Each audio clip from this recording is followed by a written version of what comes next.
आहे. त्यामुळे जे गोविंदा पथक उपस्थित आले त्यांनी नोंद आता करायची आहे, त्यानंतर नोंद होणार नाही.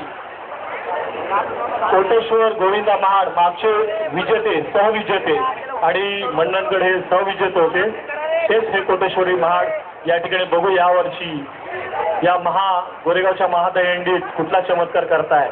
सुरस भरपूर झालेली आहेत. नांडर देवकाने अशा यांनी या ठिकाणी थर लावून आपापल्या सलाम्या दिलेल्या आहेत. पाहायचं आहे अंतिम सुरस जोरदार होणार आहे. या ठिकाणी कोटेश्वरी महाड तालुक्यातलं हे पथक बघूया.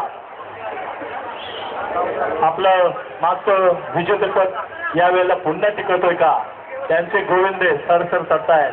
चित्तथरारक प्रेक्षकांची हृदयाची धडकन वाढलेली आहे. बघू धगधग धगधग गोविंदा एकावरती 2 गोविंदे थरारक्ष. बघूया पुन्हा ताकदीचा खेळ. जबरदस्त ताकद कोटेश्वरी मंडळाचा. पुन्हा गोविंदा आता मात्र धैर्य. बघूया छोटा गोविंदा सुरेख सुरेख सुरेख महाराष्ट्राचं हे छोटे गोविंदा खरोखर याला लाख शुभेच्छा या ठिकाणी देतो. आलेलं आहे सावरलेलं आहे त्या ठिकाणी 7 थराची